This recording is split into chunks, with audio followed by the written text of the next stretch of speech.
Welcome to Back in the Groove. If you're new here, my name is Keith and I'm getting back into vinyl after having my collection in storage for more than 25 years. Now, I've been a little infrequent with posting videos of late due to a few family health issues, etc. So I'm getting these out as and when I can. Um, uh, I could really do with some encouragement by giving a thumbs up to the video if you like it, and subscribing to the channel if you want to see more of this kind of content.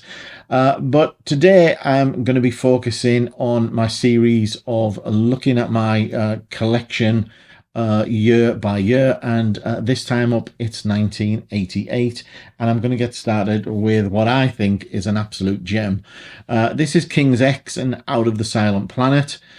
King's X are a three-piece power trio with Doug Pinnick, Ty Tabor, and Jerry Gaskell. Doug Pinnick being the bass player and main vocalist, although all members of the band do share vocals and sing on different songs. And one of the standout features of King's X is the kind of three-part harmonies that are really quite unique to King's X, although to me they do have a sort of Beatlesque feel, which sounds a little strange in a heavy rock context, but it really, really works. And this was an outstanding album. Very different to anything else of the time, at least I think. Some fantastic tracks on here, like Power of Love, King, What Is This, Shot of Love, all fantastic songs. They have a real knack of coming up with some great licks on guitar, some fantastic buttery, sort of deep, soulful vocals from Doug Pinnick, but often a real hook to the song. So highly recommend that. Great album. Now another band is Living Colour, who emerged with Vivid, and they were an unusual heavy rock band in that they were an all black band, which was a little uncommon for the time, at least, I think. But they brought lots of great funk and soul aspects to the heavy rock that they would put out. And again, a fantastic debut. Some absolutely amazing tracks on here, particularly Cult of Personality is a fantastic track. Middleman, Open Letter to a Landlord, all absolute classics. I don't feel like any of the latter albums really captured this debut, if I'm honest, but the debut is definitely a great record. Now, next up, I've got Magnum. This was a fairly recent purchase for me, although I have had the album on a digital or CD previously, and this is Wings of Heaven.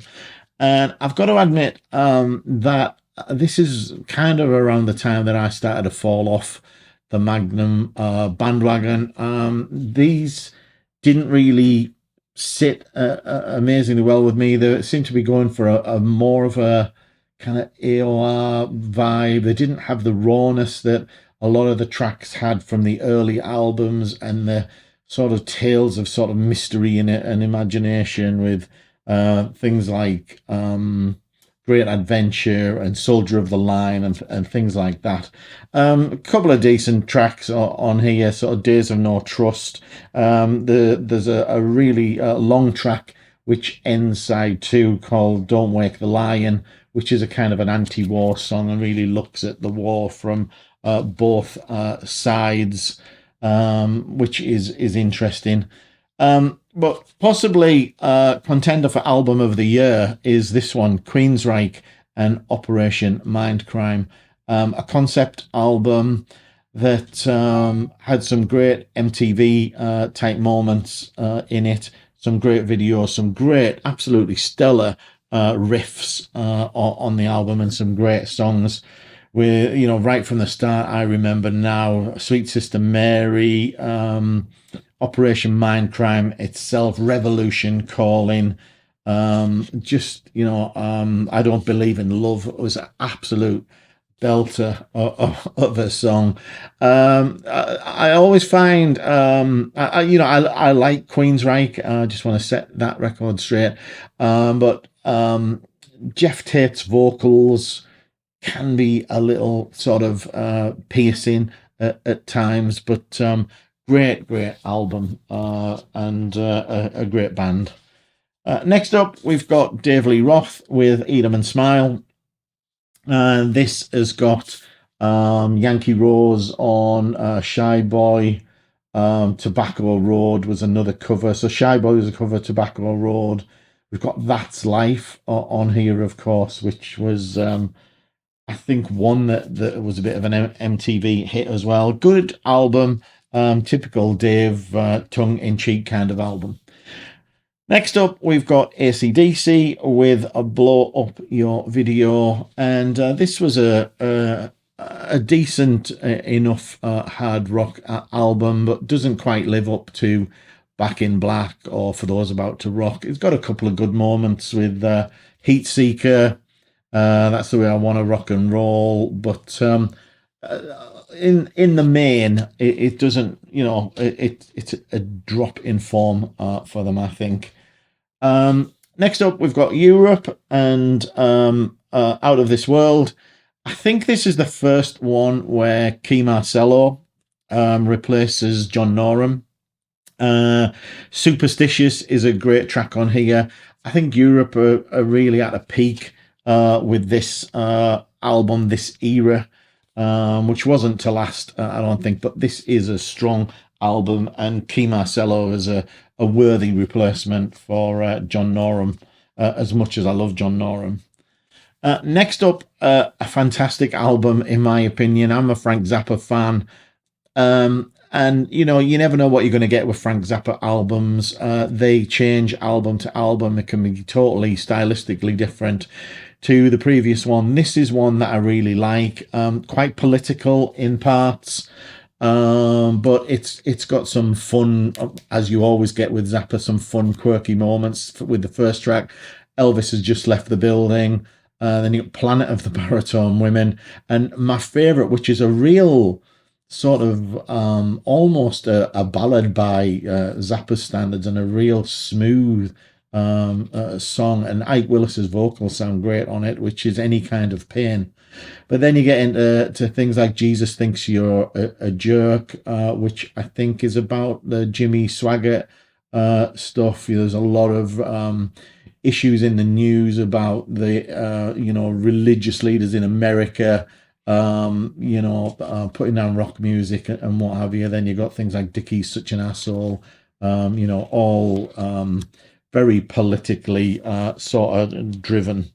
But some great people on here: Ike Willis, Mike Keneally, Bobby Martin is absolutely fantastic. Bobby Martin's vocals are great. So some great performers on here, and a really good Zappa album.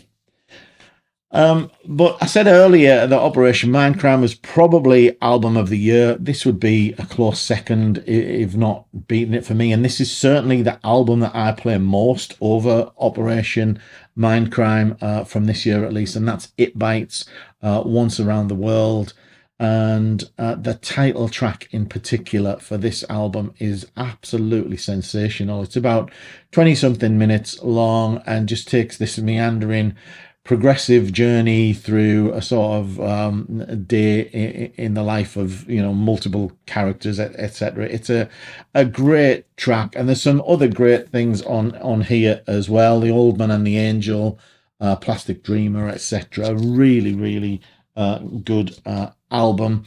And next up, we've got Yngwie J. Malmsteen with Odyssey, and this sees him bring in Joe Lynn Turner to the band.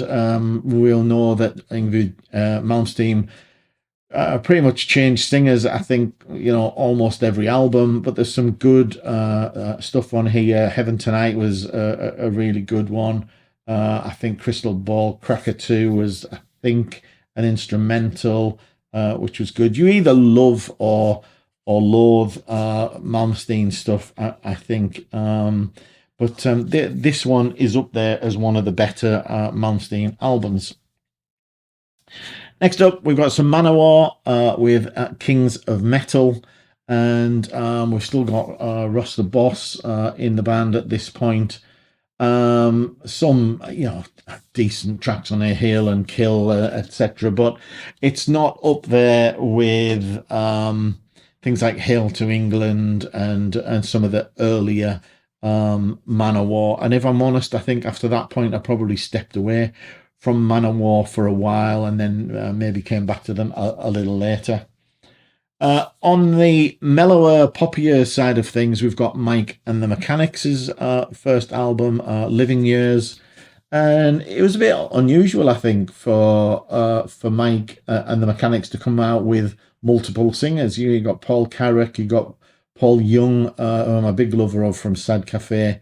But there's a really good album on here. The Living Years itself is a fantastic song with Paul Carrack singing it.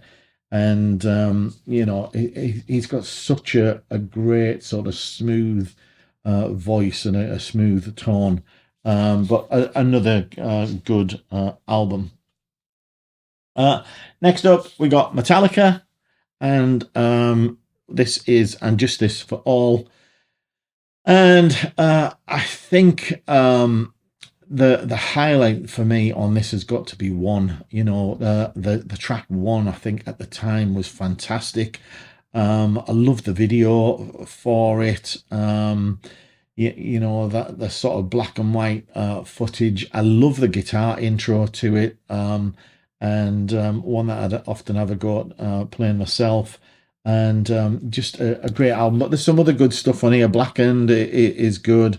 Harvester of Sorrow. There's some real good tracks on here. And I think that was the album before the Black Album, which was the big hit for Metallica. But as I said, One is probably the highlight for that album. Here we've got the first full-length album by Hurricane. Hurricane, a good melodic hard rock band. Kelly Hansen is in there. Robert Sarzo's, Rudy Sarzo's brother, was in there as well on bass. They do a slightly unusual version of the Alice Cooper hit I'm 18 on here, but a good melodic heavy rock album.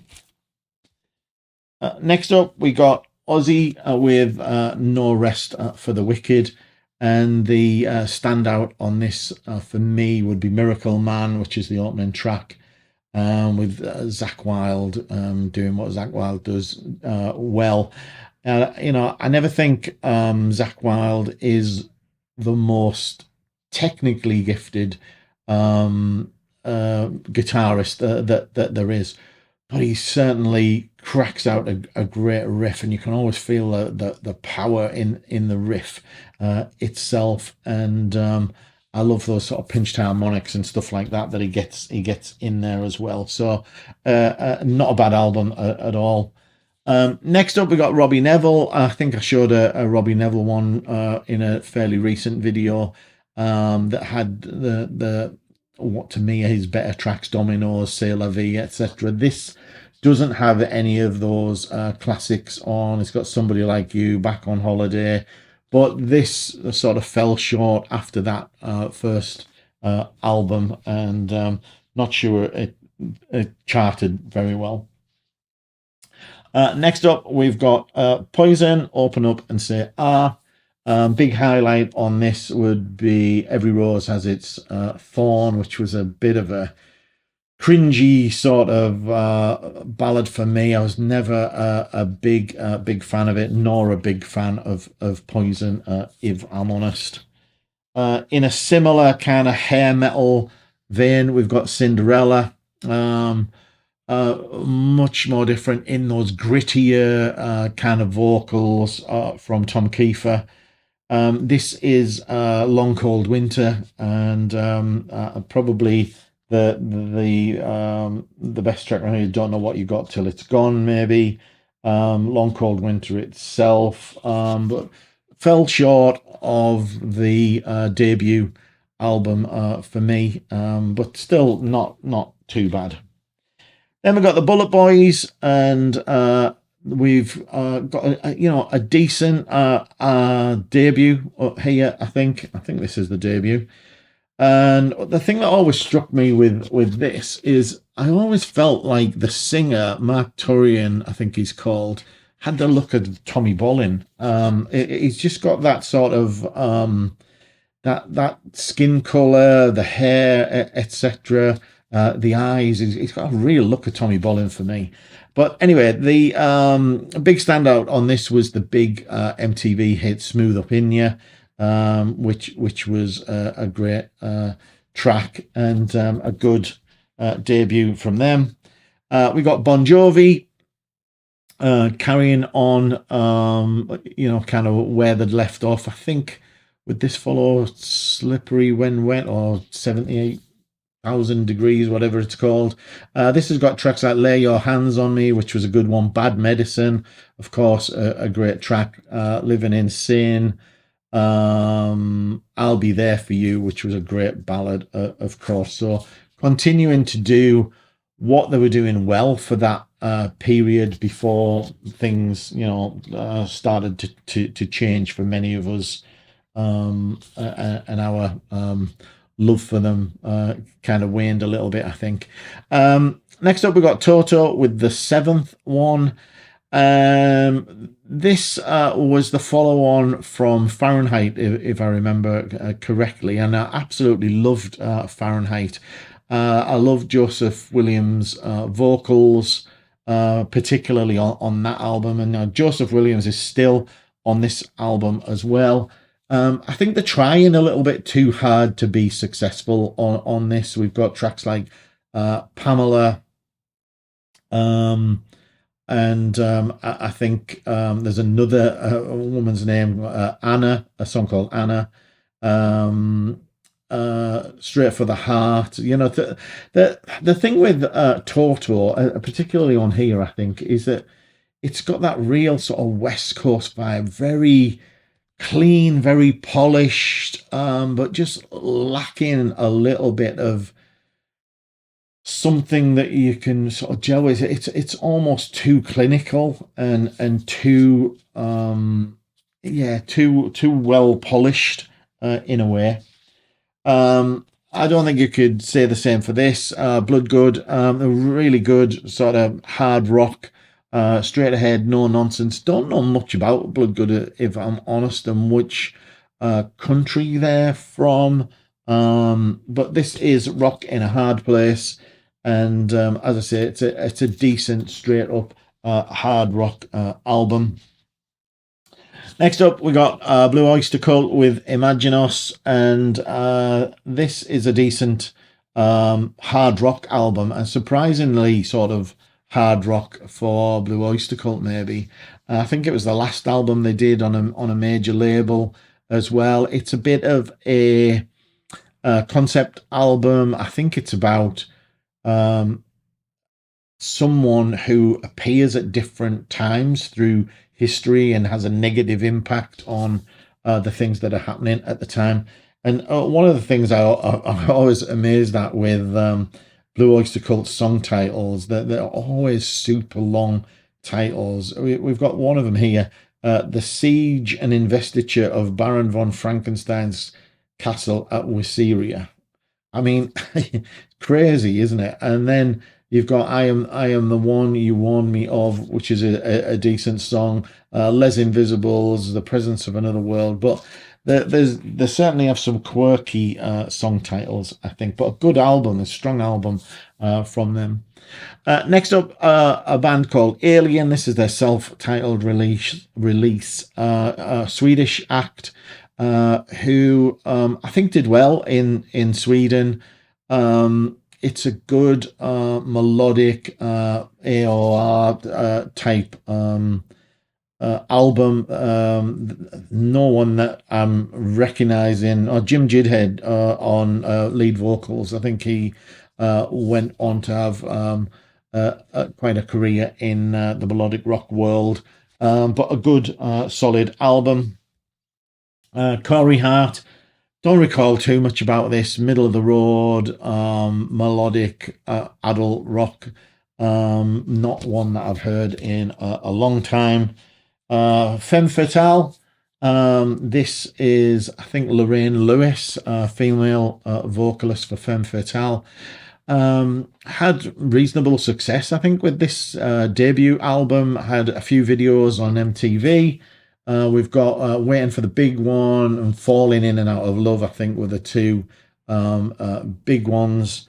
I think they're still going. I think I saw something fairly recently about Lorraine Lewis doing something, whether that was another band or Femme Fatale again. I think they did have at least one follow-up album, but this is the only one that I've got. I say often I'm not the biggest fan of female vocalists.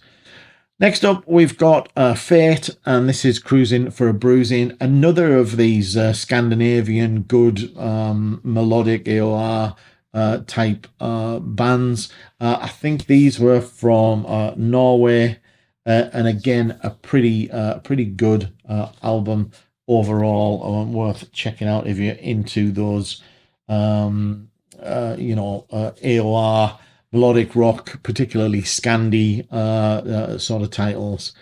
Next up, Vinnie Vincent, Invasion. This is All Systems Go. And now on this one, this is where they brought in Mark Slaughter, I think, and you had tracks like Naughty Naughty, Love Kills was another great one. And he took over from Robert Fleischman, I think, on the first album. So another strong album. Vinnie Vincent doing what he did at the time, which was some incendiary sort of guitar playing. Really good stuff. They really look the sort of hair LA scene type band of the time, but a decent album. Speaking of sort of hair bands, we've got Striper next with In God We Trust. And again, another reasonable album. I've said about Striper before, and probably up there as one of the better Christian rock metal bands. And this is another decent album from them. Victory, and that's Alive. I think Victory were I want to say they're a German band. Might be wrong. Not heard this for a long time, but I seem to recall it being a pretty decent album at the time. But memory is certainly failing me at the moment. It's recorded live in Hamburg, so I guess that backs up the fact that there are a German band, and you're looking at the names Bruno Cassel. Oh no, they're the photographers of the pictures, not the band members. Band members are Tommy Newton, Herman Frank, Charlie Hunn, Peter Korn, and Fritz Rando. Don't know any of those names, if I'm honest.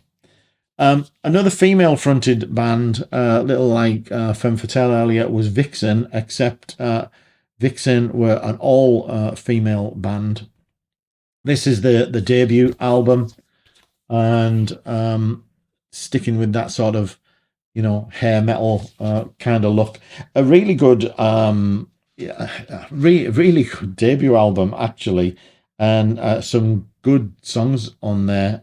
Vixen are still going, I think. I seem to recall one of the members died, might be the guitarist. But yeah, a decent. Again, not the biggest fan of female vocals in particular. I have no problem with female musicians, etc. It's just that I tend to prefer a male voice, but a good album nonetheless. Can't say the same for this one. David Drew.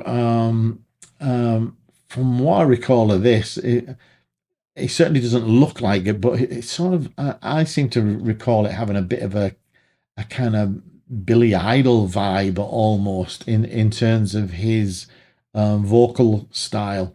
Little bit rough, bit sort of shouty. So yeah, not a great album if I'm honest. Next up, we got Racer X with Extreme Volume Live. And for me, I don't know why Racer X were doing a live album at this point. I don't think they had the material behind them to be, fronting a live album, and therefore I think it's pretty poor. If I'm honest, there's lots of soloing going on. If you look at the title tracks, you got Loud and Clear, Dangerous Love, Bruce's solo, Gone Too Far, John's solo, She Wants Control. Then we get Paul's solo on the other side, and Scott's solo. So that's like what, four solos in a live album. Just yeah, crazy. Next up, Black and Blue. This is I think Black and Blue Canadian or American. I can't recall now. I might be getting this wrong. But this was produced by Gene Simmons, and Gene Simmons wrote a few of the songs on the album as well with Tommy Thayer. Tommy Thayer, of course, is in the band, who later goes on to join Kiss. So interesting, but a good hard rock album. Next up, we've got some instrumental guitar music from Vinnie Moore. This is Time Odyssey, and I really like this actually. In fact, I played a little bit of this when I was sort of pulling these out, and I actually really enjoyed it. It really brought back memories of the album, which I'd not heard in a long, long time. Things like Morning Star, The Tempest. He does a cover of While My Guitar Gently Weeps as well. Touches a sort of neoclassical sort of guitar in there, a bit like Yngwie Malmsteen, but a lot more melodic. Everything's not 100 miles an hour. Some good stuff, I think, there. Next up, we got Skyscraper, Dave Lee Roth, and this is, I think I must have pulled out Eat 'Em and Smile by mistake. I think it was this that should have been in the pile. But this has got Just Like Paradise on, which was a single, I think. Hot Dog on a Shake was a bit of fun. Two Fools a Minute was, I think, his attempt at the end to be a bit like the That's Life kind of track of the album. A decent album overall, but not stellar. Then we've got another good debut from Winger, featuring Kip Winger and Reb Beach. Reb Beach, of course, would go on to John Whitesnake.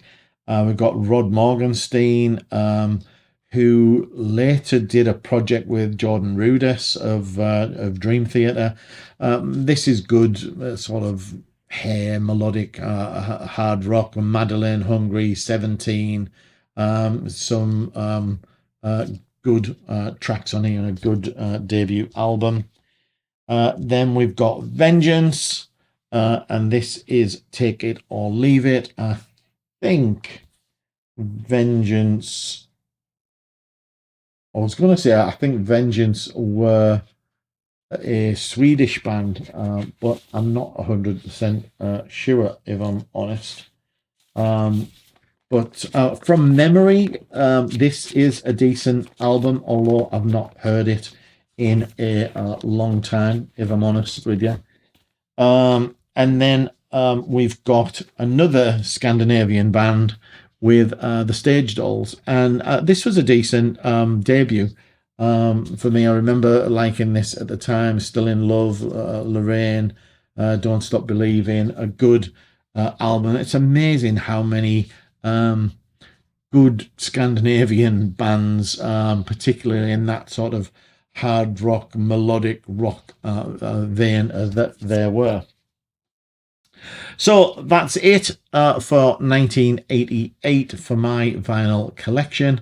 What do you think? What was in there that would be in your collection?